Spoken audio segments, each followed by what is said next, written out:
Sud Radio, Berkov dans tous ses états. Nous sommes en guerre. Gérer ses finances, ce n'est pas toujours facile. Ursula von der Leyen, on va prendre déjà ça, est une acheteuse compulsive. Je vais prendre celui-là. L'Union européenne ambitionne de remanier ses règles budgétaires en matière de dépenses publiques et d'impôts. J'ai dépensé pas mal. Ah oui, c'est celui-là. Il lui est impossible de rentrer dans un magasin sans acheter des tas d'objets inutiles. Ça, j'adore. Si c'est ce prix, j'embarque. Vous savez, l'argent, ça va, ça vient, il faut que ça circule. Parce que moi, c'est pas qu'un seul que je prends, quoi. C'est ça le problème chez moi. Il est temps qu'Ursula reprenne les choses en main. Nous sommes en guerre. Ah oui, il est temps qu'Ursula reprenne les choses en main. Ursula, évidemment, de quoi on parle? Eh bien, notre Premier ministre à tous, Ursula von der Leyen, la vraie patronne jusqu'ici, de 400 millions d'Européens. Mais il y a en ce moment de l'eau dans le gaz parce qu'on commence à regarder les comptes. Et quand on voit un Trump, un quelconque Trump du côté de New York ou de Washington demander un audit sur l'aide à l'Ukraine, quand on voit ce qui se passe au niveau des ONG vertes, on va en parler avec la députée européenne Pascale Pierrat, mais c'est vraiment intéressant ce qui se passe en ce moment au niveau de l'Europe. Et puis nous allons parler aussi, effectivement, nous allons recevoir une chanteuse qui vraiment n'a pas sa langue dans sa poche, c'est Ingrid Courrèges, chanteuse et comédienne. Et vous allez voir, elle fait des parodies, elle fait des chansons, et elle est dans les chemins de traverse. Et oui, dans la dissidence, c'est une bonne chose. Et puis on va parler aussi de Elias, cet adolescent mort à 14 ans parce qu'on a voulu prendre son téléphone et comme il ne voulait pas le donner, on l'a carrément poignardé, assassiné. Et vous allez voir certaines réponses qui sonnent comme des grands points d'interrogation. Et après les perles, les huées, les bravos, ce qui vont de Mélenchon à un patron de presse, nous allons parler du fond avec un très grand penseur de notre temps, Michel Maffezoli, professeur à la Sorbonne, sociologue, qui vient de faire paraître son autobiographie. Elle est passionnante, ça s'appelle Apologie, mais vous allez voir, il ne se prend pas du tout au sérieux, Michel Maffezoli. On va avoir une heure de vraies confrontations de pensée. Vous savez, c'est important de penser, de s'interroger. Question à tout. Sud Radio. Sud Radio. Parlons vrai. Parlons vrai. Sud Radio. Parlons vrai. Ici Sud Radio. Les Français parlent au français. Je n'aime pas la blanquette de veau. Je n'aime pas la blanquette de veau. Sud Radio, Berkov dans tous ses états. L'Europe. Que fait actuellement Madame Ursula von der Leyen? Eh bien, nous l'avons surprise en train de faire quelques ablutions. Écoutez. Sud Radio, Berkov dans tous ses états. Le fait du jour.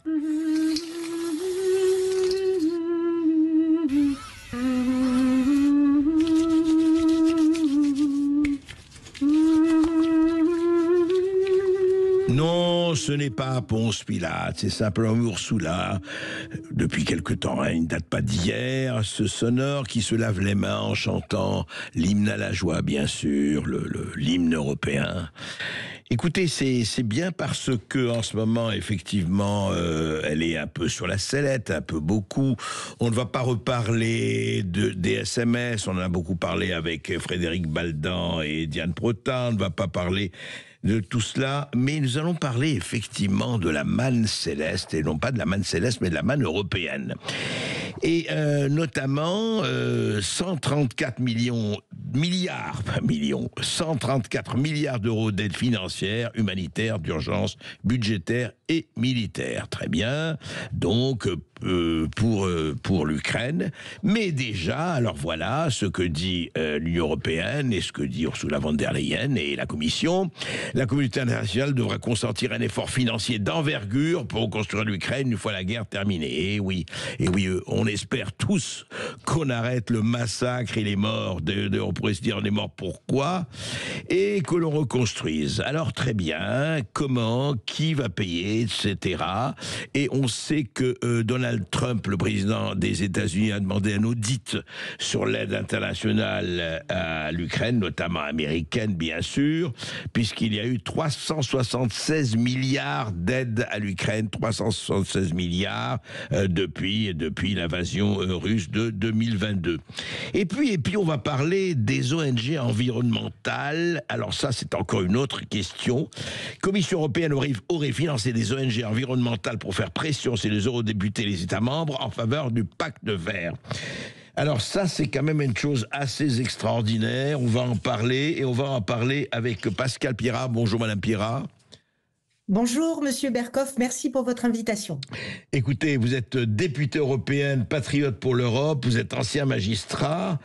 Merci à vous d'être avec nous. Alors, dites-moi un peu sur ces deux domaines, enfin le domaine de l'Ukraine, le domaine des ONG qu'on a appris très récemment. On voudrait savoir du point de vue de la mécanique, comment ça se passe, comment les décisions sont prises et surtout comment il se fait qu'on arrive à des pressions que la Commission européenne demande à des ONG et paye des ONG pour faire pression sur les députés européens. Expliquez-nous, ça paraît ressortir un peu des contes des mille et une nuits, mais ce n'est pas le cas. Alors Monsieur Berkoff, vous avez bien raison de poser cette question qui m'oblige à dire aux auditeurs, s'ils ne l'avaient pas déjà compris, qu'il n'y a pas d'argent magique. C'est-à-dire que sous la Commission de Bruxelles, il n'y a pas une cave dans laquelle on fabrique de l'argent. À chaque fois que nous parlons d'argent européen qui est donné, c'est votre argent, c'est mon argent, c'est celui des auditeurs et de tous les citoyens européens. Alors, vous m'avez interrogé d'abord sur l'Ukraine et je voudrais vous montrer un document qui illustre parfaitement le problème que nous avons. Voilà. Oui. Ce document, c'est celui-ci. C'est un document qui a été rédigé par la Cour des comptes de l'Union européenne en 2021, donc avant la guerre. Il est intitulé « Réduction de la grande corruption en Ukraine ». Voilà. Donc, à l'époque, on se disait déjà qu'il y avait un problème, puisqu'il s'agissait pour la Cour des comptes de savoir ce qu'étaient devenus 17 milliards d'euros qui avaient été donnés.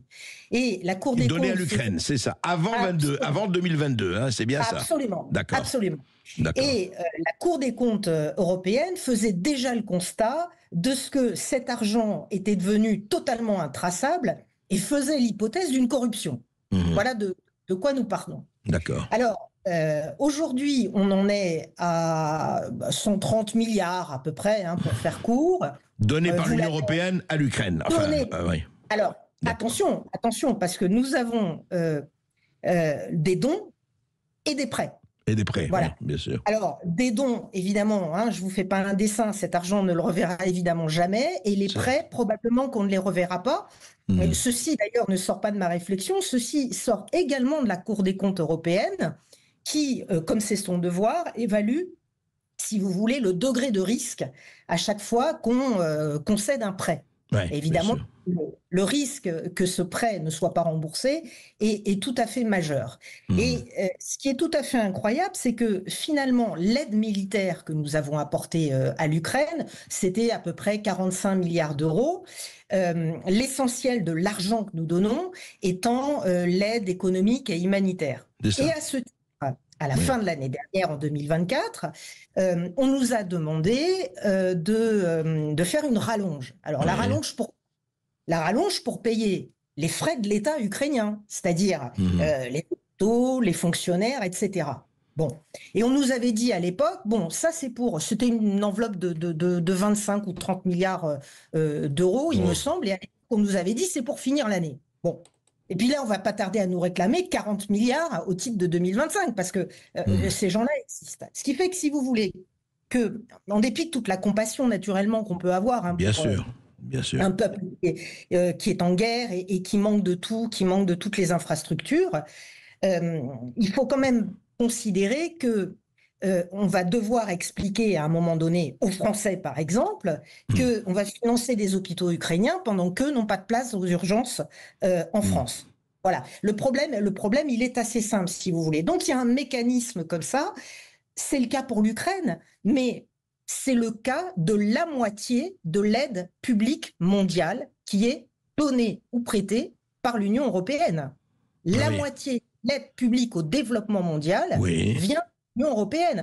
On se souvient par exemple... Vous dire la moitié de toute l'aide publique mondiale, pas spécialement à l'Ukraine, mais aux pays en développement ou en pays... Absolument, absolument. Absolument. Ah oui, d'accord. Donc, si vous voulez, nous distribuons des petits pains qui eux, malheureusement, ne se reproduisent pas tout seuls. Il y avait eu un épisode emblématique à cet égard avant les élections en Moldavie, souvenez-vous. Ursula von der Leyen était passée le week-end avant les élections promettre 1 milliard. Voilà. En Moldavie, là, on est sur le point de discuter l'octroi de ce milliard. D'ailleurs, pas plus tard que ce matin, mon collègue en commission budgétaire m'indiquait que seul notre groupe des patriotes s'opposait à ce qu'il s'agisse de dons. Oui, parce que là, c'était sous forme de dons. D'accord. Voilà. D'accord. Donc, si vous voulez, là, vous dites effectivement, très bien, évidemment qu'il faut aider l'Ukraine, mais jusque à quand et combien et où ça va, etc. Et en fait, dites-moi, est-ce que, juste une question, parce que c'est évident les États-Unis d'Amérique, est-ce que l'audit de Trump va effectivement comprendre, ne comprend que les sommes données par les États-Unis d'Amérique ou comprend aussi les sommes données par les autres pays, dont l'Europe ? D'après ce que vous savez, j'imagine que ces services vont prendre en compte l'essentiel des flux financiers de cette nature, j'imagine. Bien sûr. Imagine. Vous voyez la différence, mais on a d'un côté un pays dans lequel un président parle d'aller sur Mars. De l'autre côté, on a notre pays dans lequel un président promet un TikToker qui va pouvoir payer l'autoroute avec son téléphone portable. Bon, je crois qu'on a tout dit à partir de là. D'accord. Et alors parlons, justement, Pascal Pirard, je voudrais qu'on parle de cette histoire qui est quand même abracadabrantesque, comme disait un autre de nos présidents, sur ces ONG vertes, écolos, subventionnées apparemment, en tout cas, par la Commission européenne. C'est quoi cette histoire ? Eh bien, à l'occasion du vote du Green Deal, finalement, à l'examen des comptes, on découvre, il y a quelques jours, on découvre que la Commission a payé des ONG parfaitement identifiées pour exercer du lobbying sur des parlementaires européens. Donc la Commission européenne finance des lobbyistes, parce que ces ONG, c'est des lobbyistes, enfin, ce sont des lobbyistes, pour conditionner, en tout cas pour convaincre les députés européens ou un certain nombre de députés de voter pour ce Green Deal, c'est ça. C'est intéressant. Alors, c'est absolument extraordinaire parce que finalement, ils avaient quasiment la majorité pour leur Green Deal, donc je ne sais pas pourquoi on avait besoin en plus de lobbying.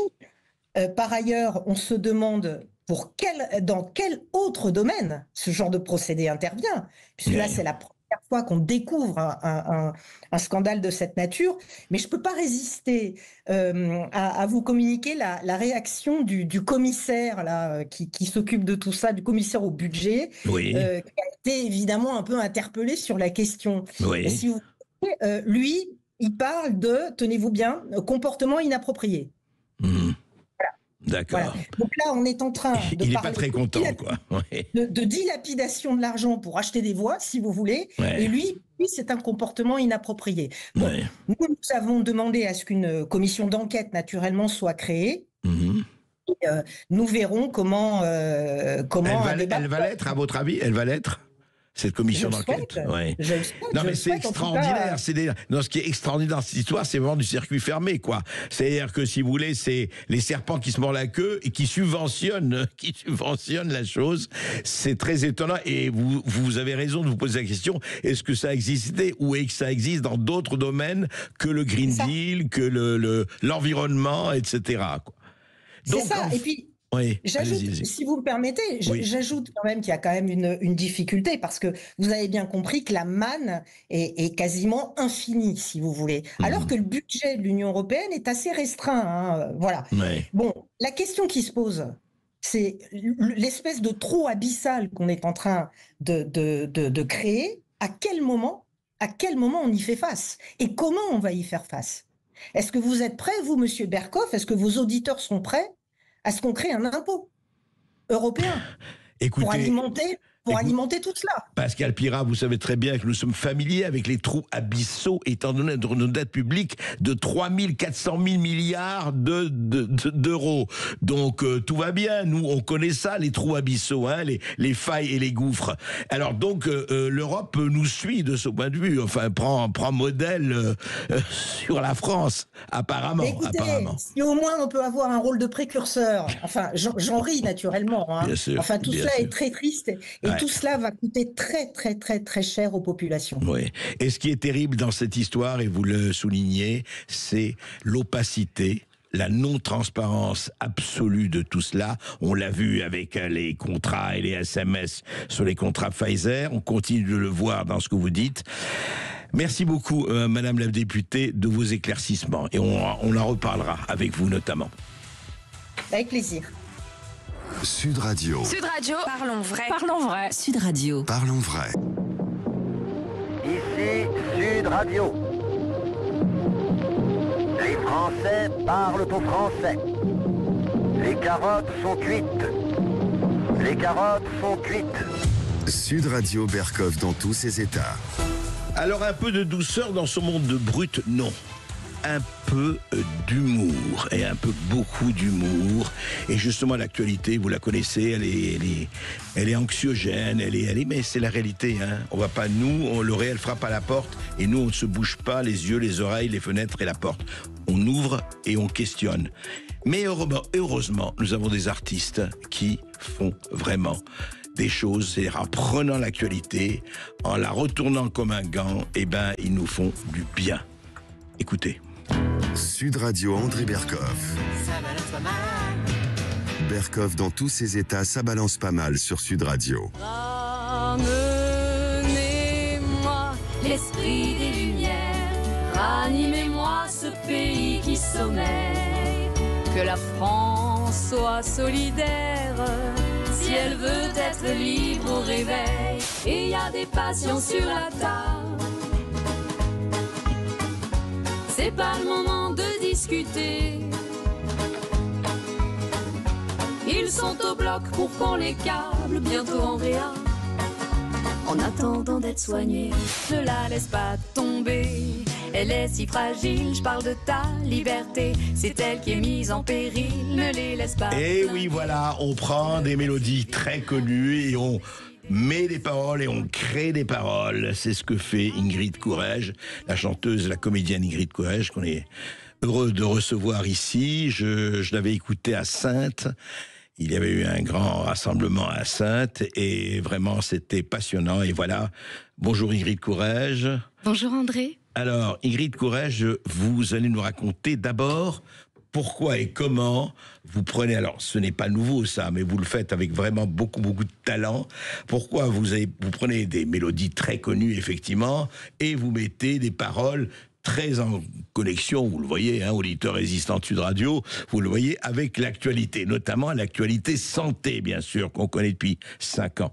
Alors pourquoi et comment ça vous est venu de faire ça ?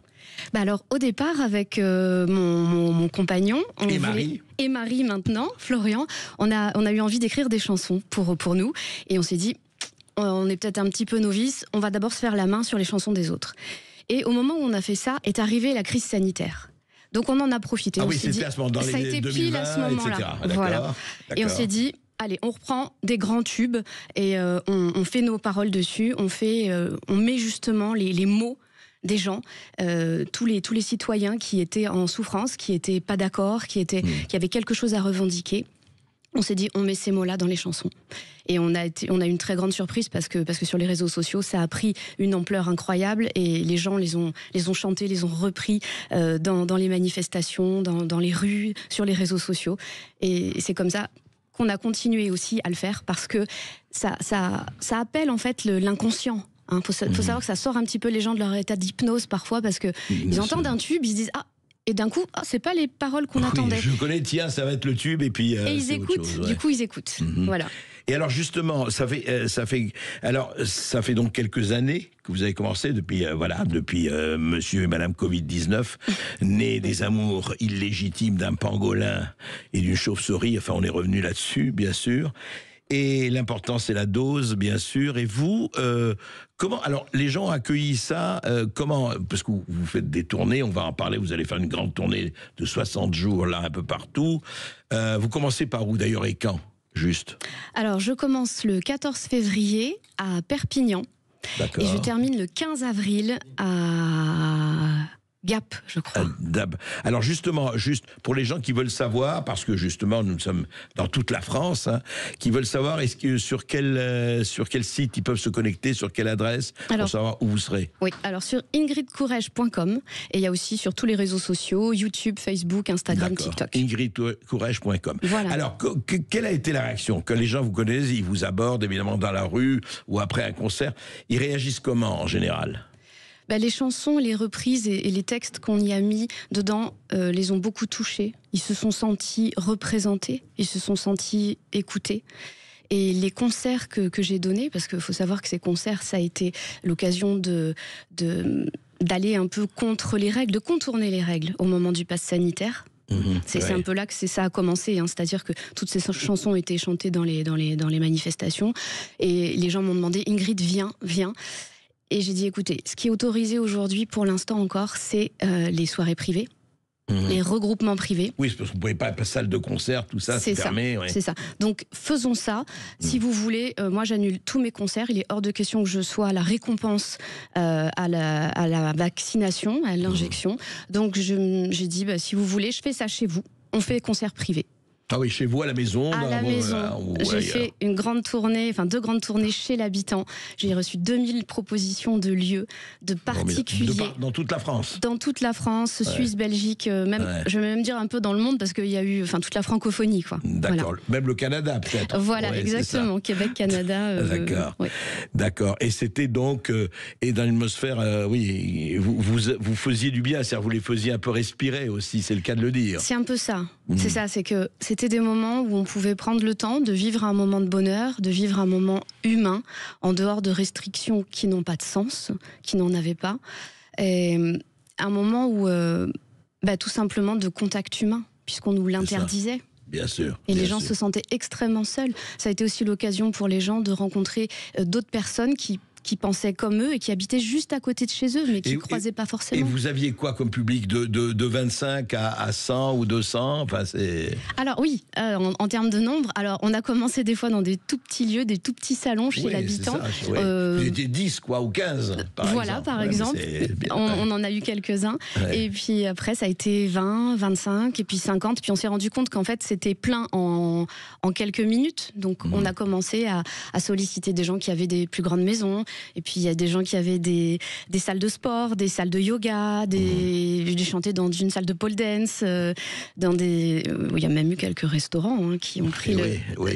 Mais après, quand tout ça a fini, disons, les restrictions, le confinement, vous avez chanté, vous avez repris dans des salles de spectacle, j'imagine. Alors j'ai repris quelques comédies musicales dans lesquelles je joue et que j'écris, des spectacles enfants familiaux, mais j'ai quand même organisé une autre tournée chez l'habitant parce que j'aime cette proximité, j'aime ce côté intimiste, de se retrouver face à un public qui est extrêmement bienveillant. Je peux leur présenter un petit peu tous mes essais, tout ce que vous faites. Ouais. Voilà, toutes mes émotions, sans tabou, sans pression. C'est très simple, c'est très humain, ça fait du bien. C'est formidable. D'ailleurs, je trouve que c'est un exemple, j'espère, qui sera suivi, ou en tout cas qui est à suivre, le vôtre, parce que justement, chanter c'est-à-dire ça convainc, cette intimité, qui n'est pas vraiment une intimité, mais qui est une fraternité, une confraternité, c'est quand même très agréable. Alors Ingrid Courrèges, je voudrais vraiment, on est dans le studio de Sud Radio, ici dans l'un des studios de Sud Radio, et peut-être que vous nous chantez une chanson, non pas a cappella, mais avec une bande son, mais que vous chantiez, voilà, c'est Ingrid Courrèges qui va chanter une chanson qui s'appelle La dose de trop. La dose de trop. Écoutez.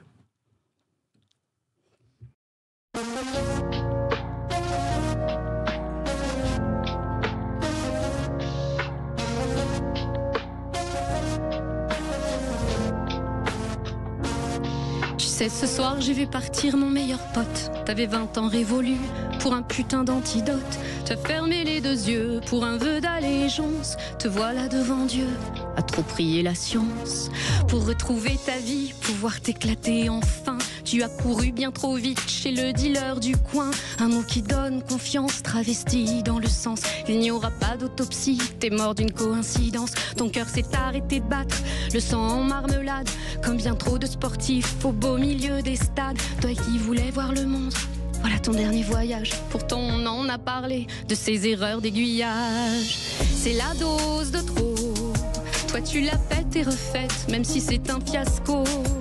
C'est la dose de trop. Prends garde à cette baïonnette qui te conduit au caveau.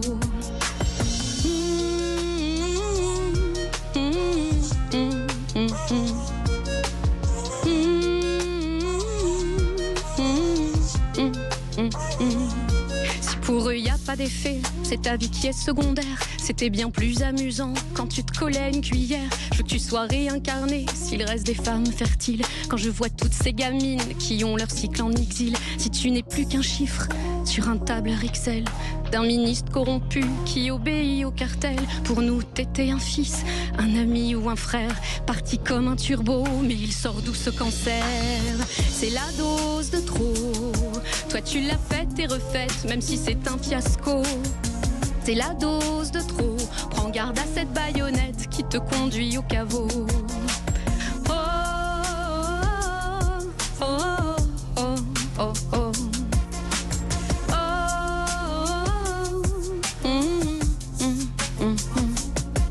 Sur cette terre d'aberrance viendra le temps de la vengeance. Quand je lis tous ces coms lâchés sur Verity France. Si les courbes de l'INSEE t'annoncent des morts en cascade, la question doit se poser sur cette froide estocade.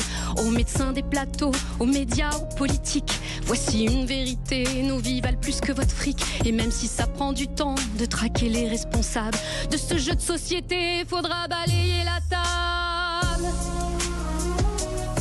Oh, oh, oh, oh.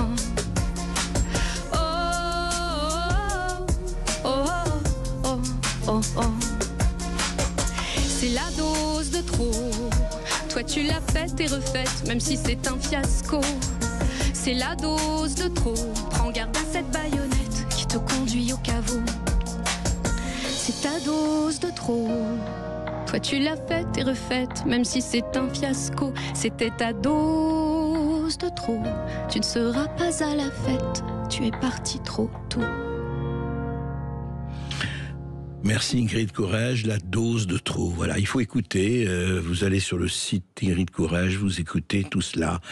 Et c'est vrai que ça a été intéressant. En fait, il y a deux thèses qui s'affrontent toujours. Il faut savoir.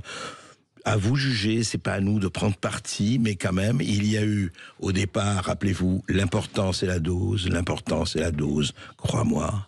Et puis les autres qui disaient l'emmerdant c'est la dose, crois-moi. Voilà.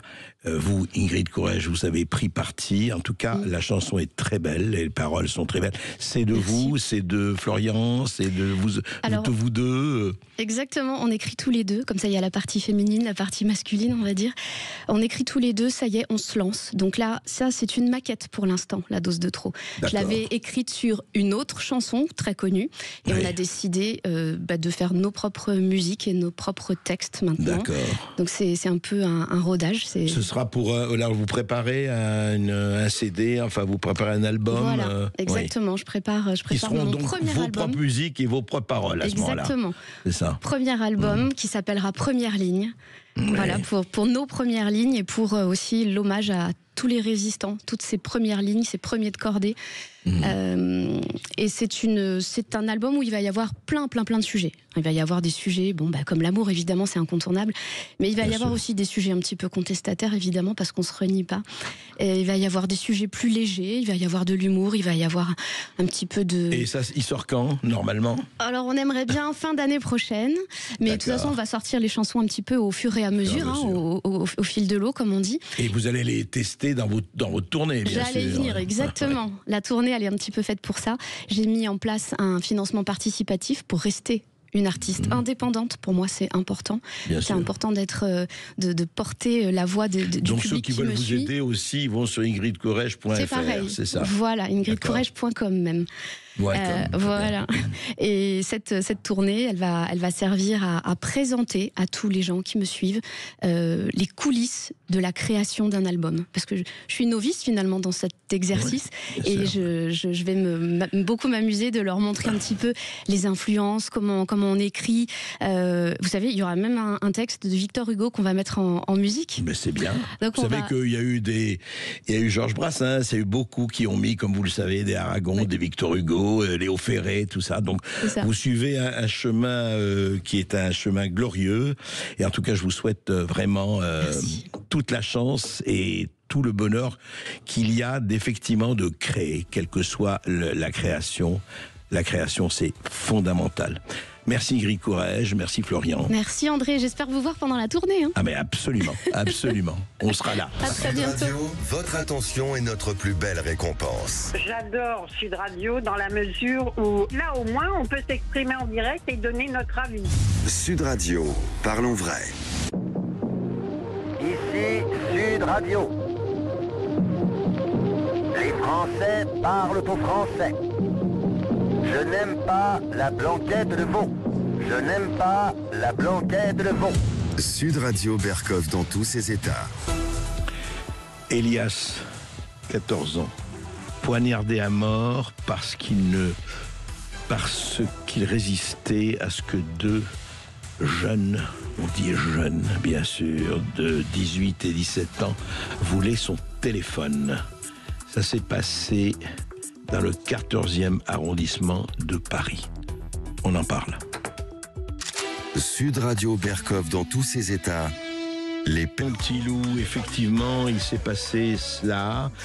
C'était vendredi dernier, hein. Nous sommes mardi aujourd'hui. Vendredi dernier, Elias B. sortait de son entraînement de football vendredi, peu avant 20h, au stade Jules Noël, dans le sud du 14e arrondissement de Paris, lorsque les deux mineurs lui ont réclamé son portable. En réponse à son refus, un violent coup de couteau lui a été porté à l'épaule, ont relaté une source policière et le parquet. Voilà, ça s'est passé comme ça, voilà. Ah bon, tu veux pas donner ton téléphone? Eh ben, on te massacre, voilà. Je précise simplement qu'en octobre dernier, déjà, ils étaient connus pour énormément de faits d'incivilité, de violence, etc. Le parquet avait demandé en octobre dernier leur incarcération et les deux adolescents avec pour interdiction d'entrer en contact l'un avec l'autre. Mais l'interdiction, hein, qu'est-ce que ça fait l'interdiction, hein? Alors voilà, et que disent les amis d'Elias de ce quartier du 14e arrondissement, donc près du stade Jules Noël? Ils disent ceci. On sait tous que ce coin est craignos. Il y a des dealers et des gens des cités qui peuvent nous agresser dans le parc ou dans les rues, la sortie. C'est pour ça qu'on ne rentre jamais seul, toujours à 2 ou à 3. Souffle un joueur de l'équipe des 14 ans du BO, juste en dessous de celle d'Elias. Voilà, donc on va jouer au football, on sort, et puis il arrive ceci. Et alors, ce qui est intéressant vraiment, c'est de voir la réaction de la maire du 14e, Karine Petit. Écoutez. Nous allons nous adresser à la population, aux familles, aux clubs aussi de sport. Vous savez, la particularité à Paris, c'est que on a des très beaux équipements sportifs qui sont le long du périphérique, et c'est ce fil d'équipements publics auquel nous allons nous adresser. Et on va aussi essayer, avec ce choc, avec cette douleur, comme je le disais tout à l'heure, de travailler avec les familles pour leur dire ayez confiance, et comment on peut aider pour retrouver la confiance, pour justement quand on est papa, maman, quand on est jeune, eh bien on laisse encore ces enfants aller à l'école, au collège, au terrain de tennis, au terrain de foot, au terrain de basket. Et ça, on va le faire comme d'habitude avec les acteurs de terrain. Voilà ce qu'avait à dire la maire du 14e arrondissement, la maire écologiste du 14e arrondissement, Karine Petit. Voilà, nous avons d'excellents équipements sportifs, nous avons un fil, effectivement, nous allons travailler avec eux. Nous allons travailler avec les familles, ayez confiance. Je ne sais pas comment la famille de Elias B va accueillir ces propos. Je ne sais pas comment on peut, après cela, dire simplement, écoutez, oui, c'est terrible, ce choc, mais elle n'a même pas dit c'est terrible, enfin, peu importe. C'est pas ça le problème. Le problème, c'est qu'un responsable d'un quartier, un responsable d'un arrondissement tient ce langage. Oui, nous avons d'excellents équipements, et puis les familles, il faut qu'elles les laissent dans les... Mais c'est quoi? Et c'est quoi ces réactions? C'est formidable, c'est-à-dire qu'à la fois, il y a une espèce de sidération, on va dire des choses, et le préfet de police de Paris, Laurent Nunez, s'est exprimé également, écoutez-le. Ils étaient sous contrôle judiciaire, ils ne devaient pas se rencontrer. Ils étaient connus, d'ailleurs tellement connus que quand mes effectifs ont reçu les premiers témoignages suite à cette agression horrible, ils ont tout de suite fait un rapprochement avec les auteurs. Ils ont été interpellés très rapidement. La suite. Donc il n'y a pas d'interpellation préventive. Je vois que les sites de la fachosphère s'excitent sur le thème. Oui, ils étaient connus. On ne peut pas interpeller les gens de manière préventive. Ça n'est pas possible. Ces personnes avaient été connues de la justice. Ils étaient, je comprends, sous contrôle judiciaire et devaient comparaître dans quelques mois. Effectivement, la fachosphère commence à gueuler, dit le préfet Nunez. Eh bien, écoutez, ils étaient connus. Ils étaient très connus de mes services, des services de police.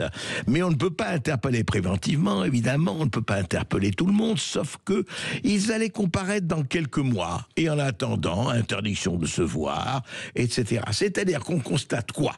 Qu'il y a vraiment deux mondes. Il y a une planète Mars et une planète Vénus qui évoluent. Il y a le réel, ce qui peut se passer, et puis il y a, écoutez, voilà, on leur a dit, soit on leur donne des travaux d'intérêt général, soit interdiction de se voir, soit effectivement on les connaît, mais qu'est-ce que vous voulez qu'on fasse? On ne peut rien faire, on ne peut pas interpeller préventivement, alors on fait rien, et on attend.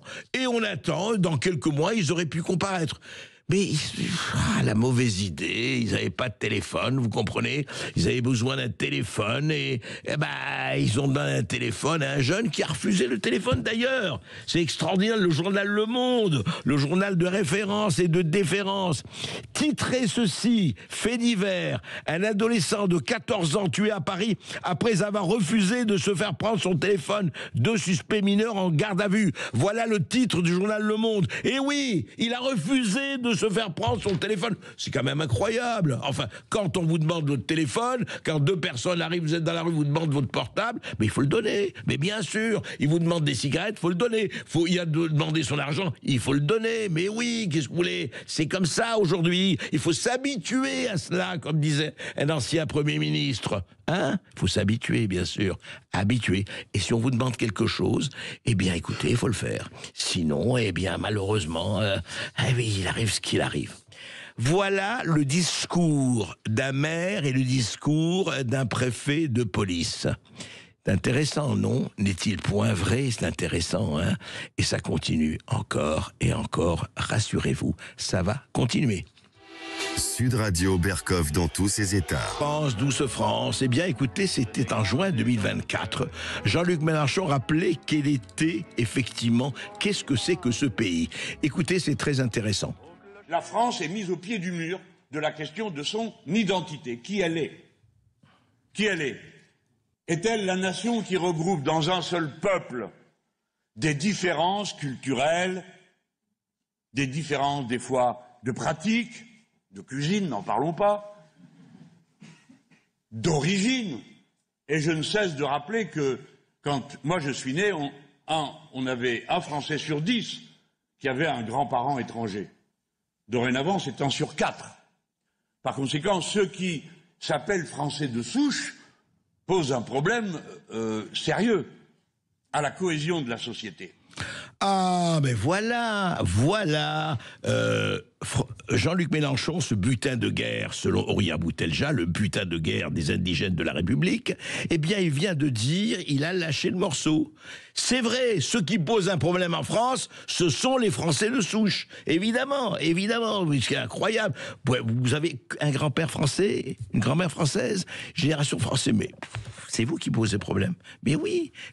Et franchement, alors, vous savez, moi, je voudrais suggérer à Jean-Luc Mélenchon qu'il aille plus loin, qu'il proclame la déchéance de nationalité des Français de souche. Voilà, qu'on les exile, qu'on les renvoie dans leur pays. Mais oui, qu'on les renvoie du pays. Ou qu'on fasse une obligation de quitter le territoire français. Tous les Français de souche doivent être soumis au QTF. Voilà. Et ça règle le problème. En ce moment, on fera nation, on fera identité. C'est pas beau, les paroles d'un homme politique de premier plan. C'est pas beau, cette espèce de hauteur de vue, de justesse dans l'analyse et qui n'a évidemment aucune préoccupation électorale. Mais non.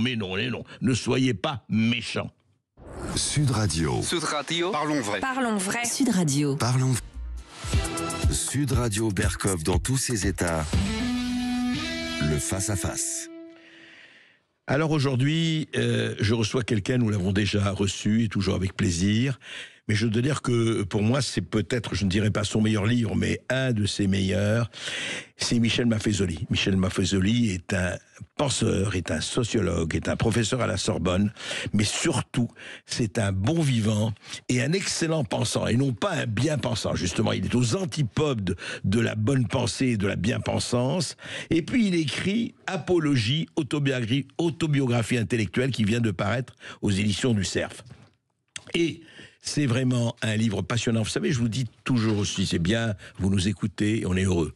Mais le plus important, c'est qu'après, vous lisiez les livres dont on vous parle, que vous preniez le temps du temps long. Vous savez, rien ne vaut l'appel à l'intelligence, à la compréhension.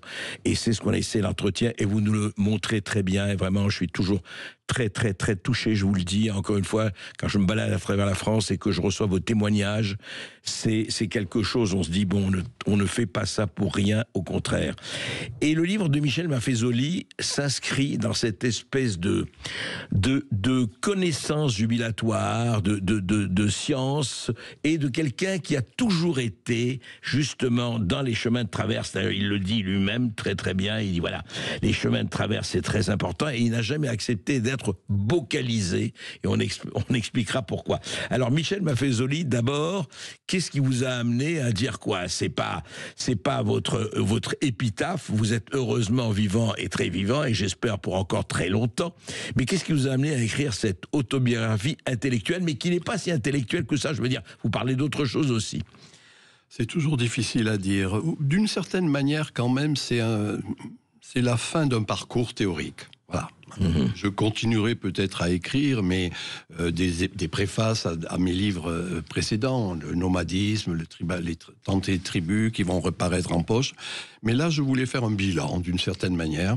Tout à la fois, autobiographie intellectuelle, hein, c'est-à-dire j'étais nommé en 81 professeur à la Sorbonne, professeur titulaire. J'étais un jeune professeur, j'avais 37 ans, et c'est ce qui m'a permis de rencontrer Michel Foucault, Lévi-Strauss, Deleuze, et bien sûr par avant Gilbert Durand, mon maître, ou Julien Freund. Et donc je voulais faire état de cela. C'est-à-dire dans un moment où quand même il y a une espèce de détresse théorique, si je puis dire, hein, certes, où la libre pensée, ils ne sont ni libres ni penseurs, dirait Nietzsche, donc est en voie de capilotade. Voilà, je voulais montrer que nous avions eu en France, en tout cas pour les gens de ma génération, des gens qui nous ont aidés à penser. Voilà. Et vous vous souvenez bien la formule de Bernard de Chartres, hein, il faut se hisser sur les épaules des géants. Voilà. Donc, en gros, je fais état de cela. En même temps... Sans être des nains. Sans être des nains. Non, non, je pense, oui, mais d'une certaine manière, il est important de rappeler ce que nous devons à nos maîtres. Bien sûr, et je trouve que c'est important parce que je cite ces expressions, malheureux celui qui n'a pas de maître. Voilà. Donc moi, je me suis appuyé là. En même temps, je ne voulais pas nier le fait que je venais d'un endroit. Mon petit village, hein, parce que vous êtes né à Gressessac, qui est où exactement? Gressessac, c'est un trou du cul du monde, excusez-moi de le dire simplement. C'est un petit village de mineurs qui était important à l'époque quand je suis né. Il y avait 3500 habitants, maintenant il n'y en a plus que 600. Et c'est où exactement? C'est le dernier village des Cévennes, c'est-à-dire pour situer pas très loin de Béziers ou de Lodève. C'est la fin exactement des Cévennes. Ce fut mon village natal, j'y vais encore régulièrement. Vous avez toujours une maison? J'ai toujours ma maison. Et il y a une... comment dire... Dans le fond, tout ce que j'ai écrit par après, c'est à eux que je leur dois. Ma parentèle, mes amis... qui sont des ouvriers, disons-le simplement, puisque c'est un village de mineurs, c'est un village d'ouvriers. Et moi, il se trouve que j'ai passé à l'époque l'examen d'entrée en 6e. À l'époque, on passait l'examen des mines, de la bourse des mines, pour pouvoir entrer. Vous avez été boursier des mines? Bien sûr, ça s'appelait la bourse des mines, ça s'appelait, qui permettait justement d'accéder à l'examen d'entrée en 6e. Mais en même temps, je reste fidèle à ce village parce que je m'y ressource. Et dans le fond, tout ce que par après j'ai écrit d'une manière universitaire, c'est à eux que je le dois. Voilà, en gros. Alors justement, Michel Maffezoli, parlons, puisque c'est votre autobiographique. Qu'est-ce qui vous a fait rentrer dans cet univers paradoxal, chatoyant, flamboyant, et quelquefois, avec ses zones d'ombre et de lumière, des idées, du frottis de cerveau cher à Montaigne? Comment vous êtes venu là? Comment vous y êtes venu? Pour le dire simplement, dès ma petite enfance, mes parents m'interdisaient à lire des BD et m'acheter des livres, des romans. Voilà. Intéressant, ça. À suivre. Et donc, malheureusement, d'ailleurs, je dois dire, je n'ai lu aucune BD, quelle qu'elle soit. Mais il vous amenait quel genre de livre? Ça s'appelait Rouge et Noir, par exemple, une collection, ou Idéal Bibliothèque. C'était des romans classiques, que nous connaissons tous, peut-être à usage des enfants, j'en sais rien. Mais j'ai encore, dans ma bibliothèque, dans le Sud, j'ai encore tous ces livres. Alors, voilà d'où c'est parti. C'est-à-dire le fait que d'une certaine manière, j'ai été nourri par ces lectures, et cela m'a amené à faire cette carrière après que j'ai fait le lycée Henri IV, et puis après j'étais assez rapidement nommé à l'université. Mais attiré par la philosophie, attiré par l'histoire des idées, par la littérature, qu'est-ce qui vous, je dirais, qui vous guidait? C'est toujours difficile de dire ce qui nous a guidés. Ce que je peux dire, c'est que j'ai pris goût à la philosophie. Voilà. D'accord. En même temps, je le signale, puisque ce n'est pas publié, mais mon premier article date de 66, en effet. Ah oui, presque 60 ans, là. Voilà. En effet, et c'était sur l'union de l'âme et du corps chez saint Thomas d'Aquin et Aristote. Aristote et saint Thomas d'Aquin. Carrément. Voilà. Vous aviez quoi, 22 ans, 23 ans? J'avais 22 ans. 22 ans, je suis né en 44, etc. Et voilà, donc c'est un peu cela qui... C'est difficile à dire. Pourquoi j'ai pas envie de dire, et je le sais pas. Simplement, je ne sais pas. Le propre dans le fond de l'attirance, quand on regarde un peu ce qui m'a beaucoup marqué, les surréalistes, puis par après, vous en savez quelque chose, les situationnistes, c'est un processus d'attirance, vous voyez, c'est après coup qu'on justifie. La rencontre amoureuse, la séduction, y compris intellectuelle. Une rencontre amoureuse, c'est le propre de l'amour. C'est a posteriori qu'on trouve les raisons. Breton le dit bien, le propre de l'amour, c'est que justement, c'est indécidable et on ne peut pas le justifier. Donc je ne le justifierai pas, sinon que du fait ça m'a nourri. Et que je suis resté dans cette perspective amoureux des idées. Alors justement, de quelles idées, qu'est-ce qui ont été les idées, vous en parlez bien dans votre livre, qui vous ont forgé, les idées, les auteurs, et vraiment vous rendez hommage notamment à Gilbert Durand, mais à beaucoup d'autres, et à ceux qui ont disparu depuis des siècles peut-être. Quels sont vraiment les auteurs, disons, j'allais pas lire le cri primal, mais les fondamentaux pour vous? Là encore, délicat. Disons qu'il s'est trouvé que ces deux axes, qui m'ont marqué. Un premier à Strasbourg, grâce ou à cause Julien Freund, qui m'a incité. Qui était philosophe lui-même. Il était à l'origine. À l'époque, il n'y avait pas de distinction très forte entre la philo et la socio, mais il avait fait sa thèse de philo, en effet, avec Raymond Aron à la Sorbonne. Voilà. Par après, il était devenu professeur à Strasbourg et il était attentif à ce qui fut pour moi un élément important, le quotidien. Voilà, donc première piste. Par après, j'ai développé cette idée de la sociologie du quotidien. Et puis, il s'est trouvé que j'ai été nommé assistant à Grenoble en 72. Et ce fut ma rencontre essentielle avec Gilbert Durand, c'est l'imaginaire. Voilà les deux axes, si vous voulez, qui ont guidé, dans le fond, toute mon œuvre et les divers livres que j'ai produits. C'est en disant à la manière weberienne, il faut être à la hauteur du quotidien, ce qui est en bas, et l'imaginaire, c'est le climat, l'atmosphère. Donc c'est cette conjonction du bas et du haut qui fait votre spécificité d'ailleurs, c'est s'occuper du quotidien. Alors, vous avez créé un centre d'observation du quotidien, hein, et l'imaginaire, vous avez créé également une institution. Non, l'imaginaire, j'en ai hérité. Ah oui, c'est Gilbert Durand qui avait créé le centre de recherche sur l'imaginaire à Grenoble, et quand j'étais nommé à la Sorbonne, on l'a mis à la Maison des sciences de l'homme, et j'en étais le directeur. Voilà.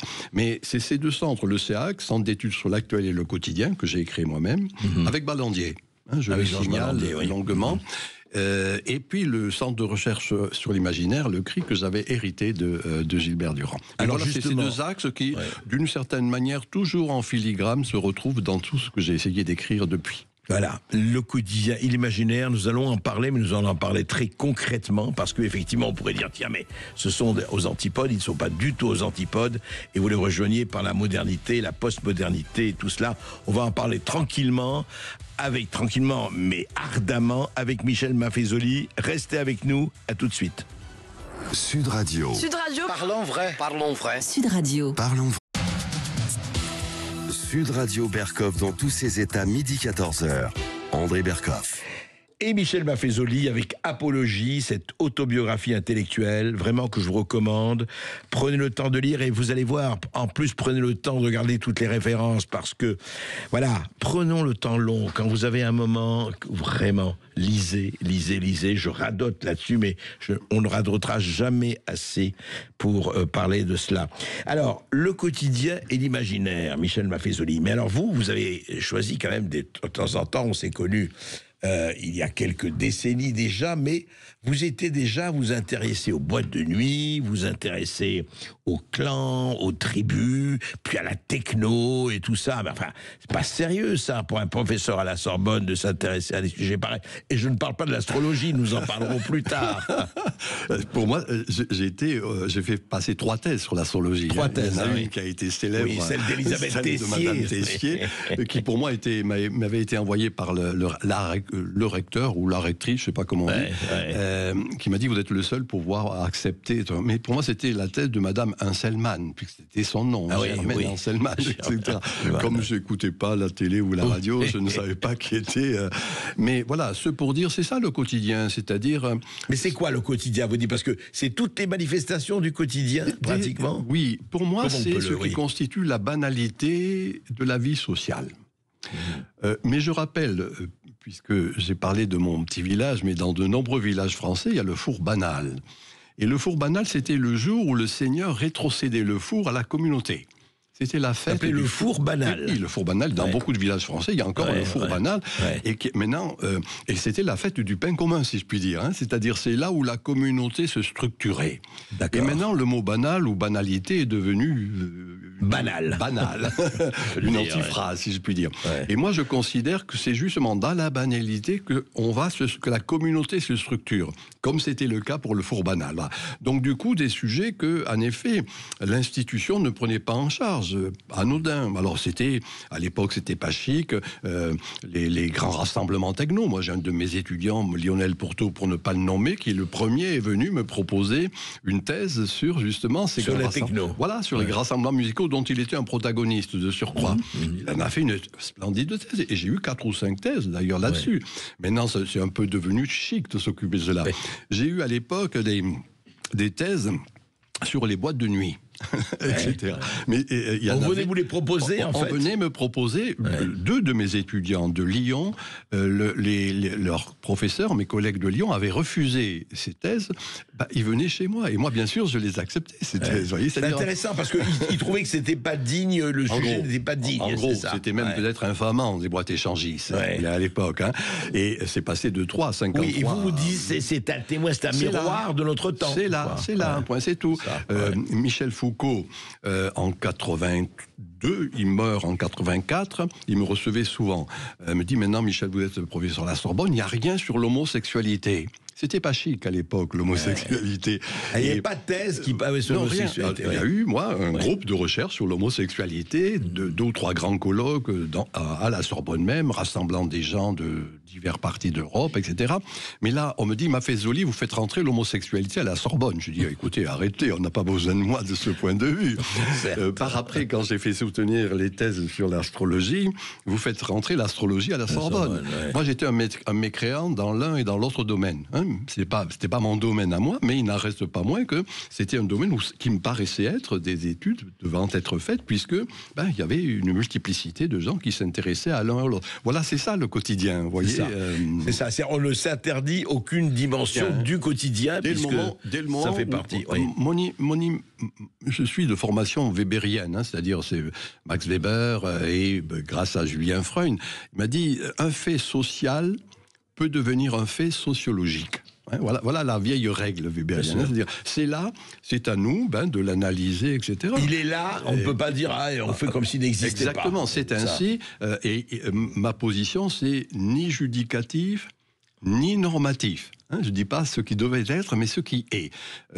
Nietzsche, qui m'a beaucoup formé, la pensée nietzschéenne, considère que la logique du devoir-être, ce que devrait être le monde, ce qu'on aimerait qu'il soit, ce qu'il pourrait être, et contrevient à ce qu'il est, tout simplement. En fait, c'est s'occuper de ce qu'il est. De ce qui est, tout simplement. C'est intéressant parce que vous savez qu'une certaine, elle est toujours, je vous cite ça, une présidente de France Télévisions, Delphine Ernotte, dit « Nous ne parlons pas de la France telle qu'elle est, mais telle qu'on voudrait qu'elle soit. » Ça s'appelle la logique du devoir-être. Et pour moi, c'est la pire des choses. C'est là le vrai décalage qui existe entre une intelligentsia déphasée, ceux qui ont le pouvoir de dire et de faire, journalistes, politiques, experts, maintenant on ne dit plus intellectuels, on dit experts de tout genre, qui restent sur une conception idéosophique. Ça vient du haut. Alors que, vous avez compris, de mon point de vue, il faut que ça vienne du bas. Ce qui existe tout simplement, à nous de le traiter, de maîtriser la subjectivité et de voir comment on peut scientifiquement ou en tout cas intellectuellement traiter ces sujets qui étaient méprisés ou méprisables pour certains. Donc ce que vous dites, c'est que rien de ce qui le philosophe disait rien de ce qui est humain ne m'est étranger. Vous dites rien de ce qui est quotidien ne doit nous être étranger. Mais quotidien, ça veut dire humain, tout simplement. Bien sûr. C'est tout simplement, en quelque sorte, la vie de tous les jours. Hein, dans les grandes traditions qui fut la mienne, et vous en savez quelque chose, le lettrisme, ensuite les situationnistes, les surréalistes, c'est ça, surréalistes, dadaïstes, surréalistes, lettrisme, situationniste. C'était justement les éléments du quotidien. La vie quotidienne vient de là, précisément, exactement. Et c'était quelque chose qui, je dirais, qui mérite attention, et pour ma part, je m'y suis employé. Voilà. Oui, ça, et vous y êtes diablement employé par énormément d'ouvrages et de réflexions, et on sait la place que vous occupez aujourd'hui, mais justement tout en restant, je dirais bien, dans les sentiers de grande randonnée. Hein. Ne pas rejoindre la foule ou je dirais le troupeau, en tout cas. Ça, c'est clair pour vous, qu'on vous approuve ou qu'on vous dénigre. Personne ne changera cela. On se retrouve juste après ceci, Michel Maffezoli, pour parler justement aussi de l'imaginaire, parce qu'on a parlé du quotidien, et c'est quoi l'imaginaire, et puis on va parler de beaucoup d'autres choses aussi. Sud Radio. Sud Radio. Parlons vrai. Parlons vrai. Sud Radio. Parlons vrai. Sud Radio Berkov dans tous ses états, midi 14h. André Berkov. Un livre cultivé, un livre jubilatoire, un livre rempli de références et de réflexions, surtout. Apologie de Michel Maffezoli. Alors, soyons tout à fait clairs, il ne s'agit pas d'une apologie de Michel Maffezoli par lui-même. Ce n'est pas un exercice d'autosatisfaction, mais c'est un exercice, je dirais, de creuser. Vous savez pas, comme disait l'autre, creuse vieille taupe. Non, là, c'est vraiment la taupe intelligente. Et on parlait alors, justement, vous avez défini le quotidien et ce que vous avez, enfin, on le dit rapidement, ce que vous avez dit du quotidien, mais vous parlez aussi de l'autre pôle de votre démarche, l'imaginaire. Alors, c'est quoi l'imaginaire ? En fait, dans votre définition, dans votre difficile à dire, parce que tout comme le quotidien, c'est quelque chose qui semblait pas sérieux, en tout cas, qui méritait pas d'être analysé. La tradition française est une vieille tradition de méfiance vis-à-vis de l'imagination et de l'imaginaire. Malebranche. Descartes, critiquant l'imagination parce que c'était la folle du logis. La folle du logis, c'est-à-dire ce qui ne permet pas le bon fonctionnement du cerveau. Et je rappelle dans mon livre, je l'ai souvent dit d'ailleurs, que les deux premiers livres de Jean-Paul Sartre, 1936 et 38, sur l'imagination, il reprend tout simplement l'idée de Malebranche, la folle du logis. C'est pas bien. C'est pas bien. Seul vaut. L'imagination, c'est les nuées, c'est les délires, etc. Alors c'est là où j'ai rencontré Gilbert Durand, mon maître, qui en 1960 a écrit les structures anthropologiques de l'imaginaire. Et c'était sous la direction de Bachelard, donc de Gaston Bachelard. Et c'était pas négligeable. Et il rend attentif au fait qu'on ne peut bien comprendre la vie que si on saisit les rêves, les fantasmes, les fantasmagories, les fantaisies, etc., etc. Vous voyez, les mythes. Et que c'est ça. Vous voulez dire, c'est l'autre réalité, mais qui est aussi importante que... C'est le réel est construit par l'irréel. Et cet irréel, c'est ce que je viens de dire, encore une fois. C'est pas simplement individuel, les rêves. Il y a des rêves collectifs, mythes, fantasmes, je dis fantasmagorie, peu importe, voyez. Toutes choses qui nous constituent. Et Durand avait une belle formule, il disait, dans le fond, l'imaginaire, c'est le climat, l'atmosphère dans lequel on baigne. Et tout comme il y a des changements climatiques stricto sensu, admettons qu'il y ait des changements climatiques dans l'esprit. C'est ce qui est en train de se passer de nos jours. On en parlera sur la postmodernité. Mais donc, dans le fond, l'imaginaire, voilà, c'est la prise en compte de ces éléments que l'on méprisait. En tout cas, dans la tradition française en particulier, où seul valait... non, pas simplement la raison, mais la rationalité, le rationalisme. Le rationalisme. Moi, pour ma part, j'ai écrit un de mes livres qui s'appelle « Éloge de la raison sensible ». Et dans ce livre, je montre qu'il ne faut pas nier la raison, ça nous constitue. Bien sûr. Mais en même temps, il y a l'essence, il y a ce dans quoi on se situe. Voilà ce qu'est, de mon point de vue, l'imaginaire. Et à mon sens, c'est ce qui est en train de prendre une importance énorme, en particulier chez les jeunes générations. Alors justement, parlons, mais l'imaginaire, est-ce qu'il n'y a pas autant le quotidien? Il a effectivement ses excès, ses gouffres, et en même temps ses bonheurs. Est-ce que l'imaginaire n'est pas la salle d'attente du délire? Est-ce que ça ne part pas dans tous les... Justement, je voudrais qu'on aille un peu plus précisément sur cet imaginaire. Qu'est-ce que vous faites rentrer dans l'imaginaire, Michel Maffezoli? Non, mais soyons clairs, on peut y faire rentrer tout, puisque ça englobe, premièrement. J'ai bien dit. En même temps, soyons clairs par rapport à ce que vous venez d'indiquer, pour le meilleur et pour le pire. Bien sûr. Comme tout. Il faut quand même le rappeler. Bien sûr, bien sûr. Et on voit sur les réseaux sociaux en particulier, puisque personnellement je valorise ces réseaux sociaux, bien sûr, le meilleur et le pire, c'est-à-dire les systématisations à outrance à bien des égards, les fanatismes de divers ordres. Mais en même temps, la richesse des le verre à moitié plein, le verre à moitié vide. On a tendance à voir le verre à moitié vide. Moi, pour ma part, j'essaie de montrer qu'au-delà de la sinistrose ambiante, il y a à moitié plein aussi. Voilà. Alors voilà, c'est tout. C'est cette, en gros, tout. Comment dire cela? C'est la part d'ombre qui nous travaille. Et un homme sans ombre n'existe pas. Une société sans ombre n'existe pas. Bataille, la part maudite. Bien sûr. Voilà, par exemple. Et de toute façon, il y a la lumière et il y a l'ombre. En gros, c'est tout. Je cite un roman qui m'a marqué dans ma jeunesse, un roman de Camusot, c'est un auteur allemand du 19e siècle, L'homme sans ombre. Et il ne peut plus vivre.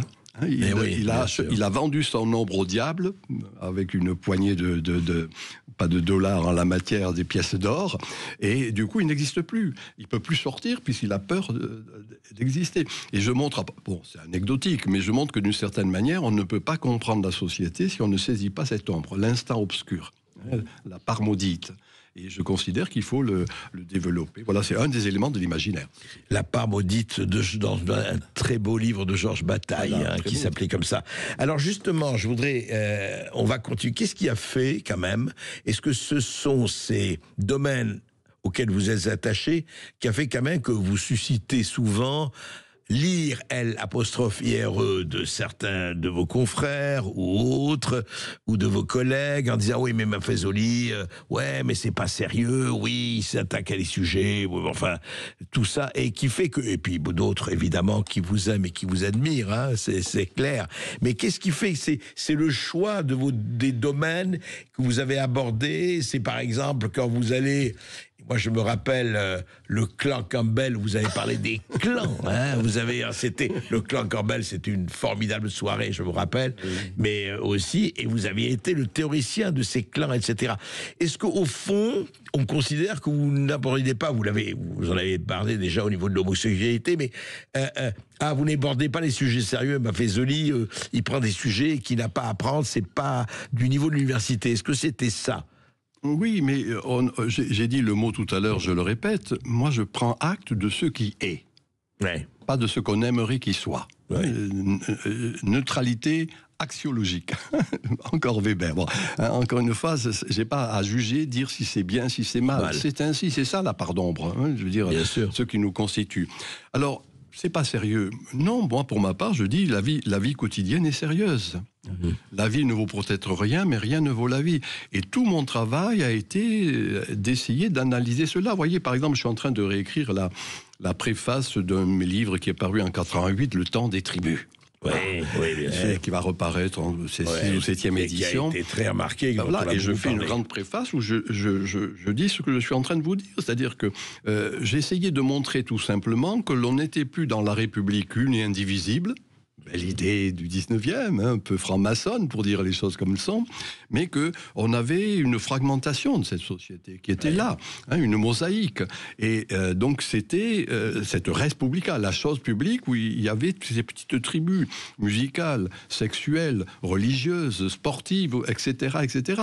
Et que dans les jungles de pierre que sont nos mégapoles, il y avait ces tribus. Voilà, vous voyez, c'était quotidien ça, quelque chose qui existait.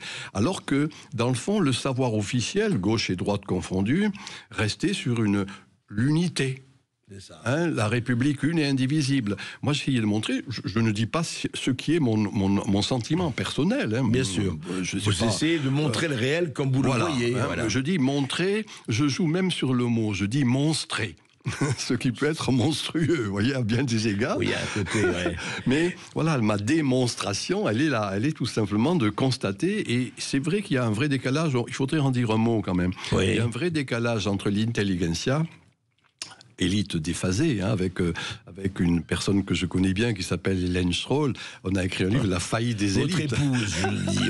La faillite des élites, vous voyez, par exemple, pour montrer comment elle est énarque de surcroît, qu'il y a ce décalage qui existe, encore une fois, entre ceux qui ont le pouvoir de dire et de faire et le peuple.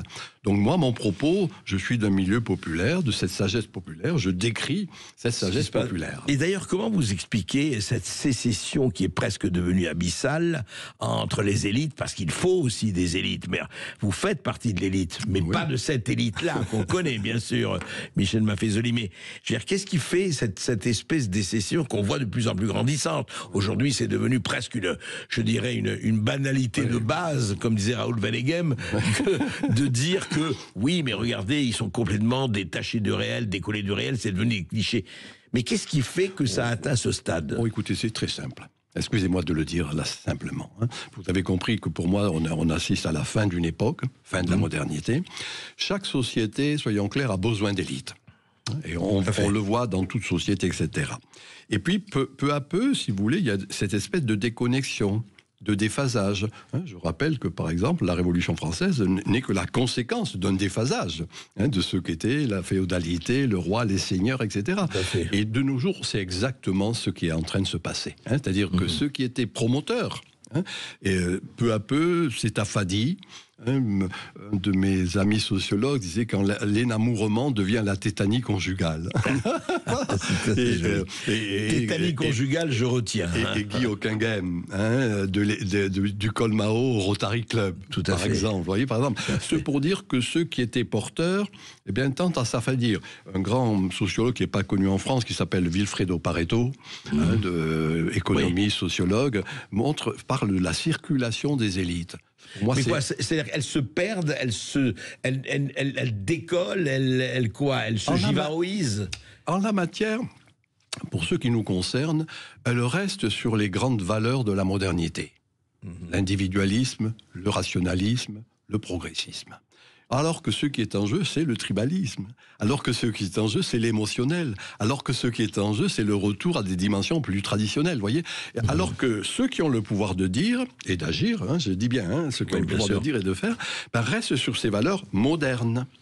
Et c'est là où, peu à peu, il y a un décalage très fort avec le peuple. D'ailleurs, ils ont peur du peuple. Ils parlent de populisme, ils parlent de communautarisme.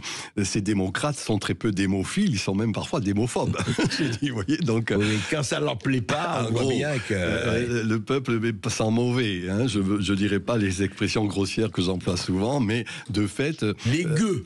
Voilà, les gueux. D'ailleurs, ils ne savent pas voter. Vous avez vu un député écologiste qui a dit, mais il faudrait établir le suffrage censitaire. Exactement. Non, scandaleux, voilà, peu importe, mais de fait, c'est tout simplement l'expression de cette démophobie.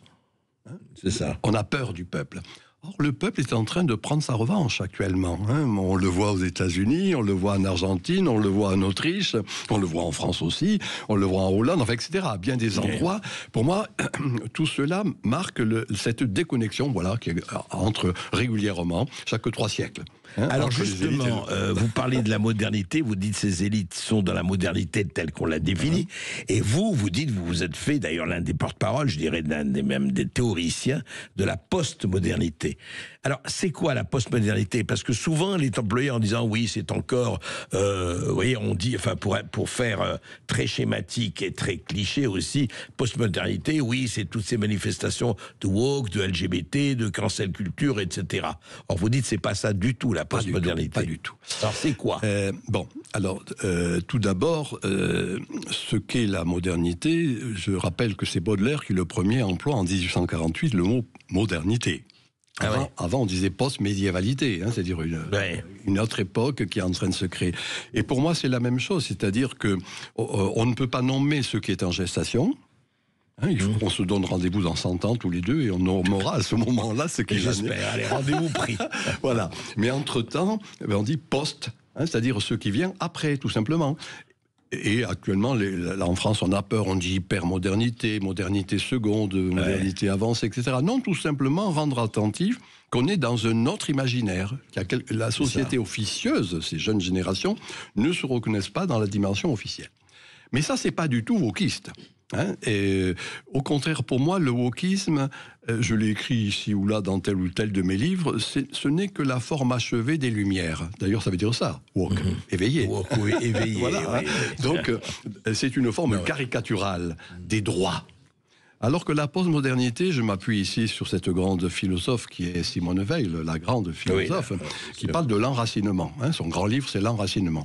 Et dans ce livre, elle montre bien que c'est pas les droits qui sont importants, c'est les devoirs. Les devoirs. Les obligations. Ce n'est pas seulement la liberté, très bien, mais la responsabilité aussi. C'est la dépendance de l'autre. Un ordo amoris, un ordre de l'amour. Et de fait, de mon point de vue, dans les tribus telles que je les analyse, il y a ce partage des sentiments, je dis affectuels. Et de fait, c'est ça la postmodernité, c'est-à-dire quelque chose qui n'est pas simplement individualiste, mais au contraire, on est toujours avec, cum. Heidegger le disait, on est en train de passer de l'ère du jeu à l'ère du nous. Et moi, j'ai essayé d'analyser ce nous. Voilà. Et donc vous l'analysez dans ces communautés, dans ces rave parties, dans ces techno-parties par exemple, puis dans les communautés sportives ou autres, enfin, etc.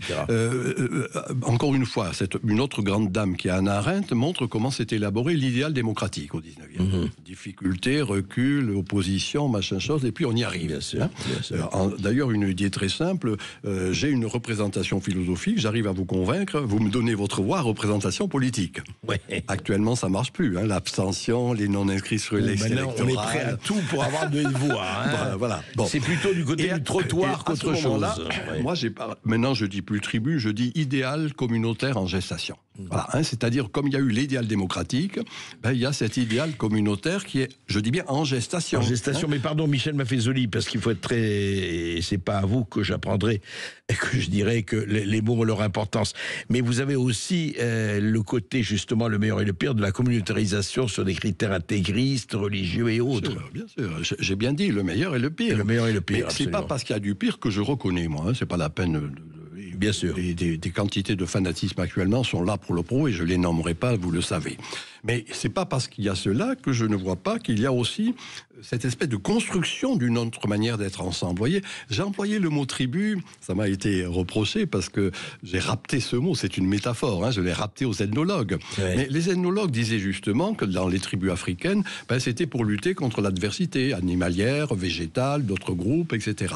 Pour moi, dans les jungles de pierre, que sont nos mégapoles actuellement, Internet aidant, la tribu a la même fonction, solidarité, partage, entraide. Alors j'ai bien dit, tribu sexuelle, musicale, religieuse, sportive et tutti quanti, etc. Et donc du coup, c'est une nouvelle manière d'être ensemble qui est là. C'est ça que j'appelle maintenant idéal communautaire en gestation. C'est très intéressant parce que un grand théoricien des médias, disparu maintenant, Marshall McLuhan, vous savez, le Canadien, disait que dans le village global, le tam-tam sonne le retour des tribus. Voilà, c'est très bon, ça je ne le savais pas, je ne connaissais pas. Ah oui, c'est très intéressant, il faut lire. C'est War and Peace in the Global Village. Oui, non, je vois. Guerre et paix dans le village global. Oui, c'est beau, et ça, il dit exactement, voilà. Et c'était, pour moi, ces jungles de pierre, encore une fois, réseaux sociaux aidants, blogs, forums de discussion et tout à l'avenant. Je rappelle, moi, souvent dans mes conférences, que quand on regarde Internet, on voit qu'il y a la reprise de ces mots archaïques que je viens de dire. Arché, en grec, ça veut dire premier, fondamental. Partage, échange, solidarité, et on le voit, ça se développe cela. Et du coup, on n'est plus dans une dimension quantitative, le matérialisme historique, l'économicisme, le pouvoir d'achat, etc., etc. Mais au contraire, ces processus que je viens d'indiquer, c'est ça l'idéal communautaire. Vous voyez comment, d'une certaine manière, par la base, encore une fois, la vie quotidienne, d'une certaine manière, il y a cette autre manière de créer une solidarité organique. C'est intéressant. En fait, c'est la base qui remet un bonnet rouge au dictionnaire, quelque part. On va continuer à parler avec Michel Maffezoli, c'est passionnant, et de son livre, Apologie, paru aux éditions Sur Serre. On se retrouve, et si vous avez envie d'intervenir, Maude. Allez, 0826 300 300 par téléphone.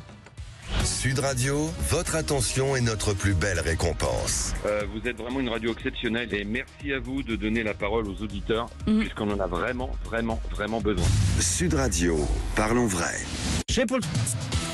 Sud Radio Berkov dans tous ses états, midi 14h. André Berkov. Et toujours avec Michel Maffezoli, mais je crois à Maud qu'il y a un autre Michel qui nous appelle. Oui, un autre Michel qui vient de Bretagne, lui. Bonjour Michel.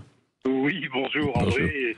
Et bonjour au professeur Michel Maffezoli et puis aux abonnés de Sud Radio. Alors très rapidement, revenir sur une notion dont Michel Maffezoli a parlé tout à l'heure, à savoir le chemin de traverse. Vous me corrigez si je me trompe. Oui. Et ça me faisait penser au fameux pas de côté, celui de l'exploration.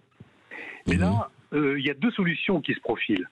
Soit on revient dans l'axe, après l'expérience d'exploration, qui peut correspondre en fin de compte à revenir dans la doxa, ou bien on peut continuer dans la voie, le pas de côté, mais là, le risque, c'est de partir sur une voie, la voie de la dérive, qui est une fausse voie. Alors voilà, je voulais avoir son avis là-dessus. Alors, voie de la dérive ou voie de retrouver les chemins non, mais pas de côté me paraît très beau. Et de toute façon, la vie est toujours dangereuse.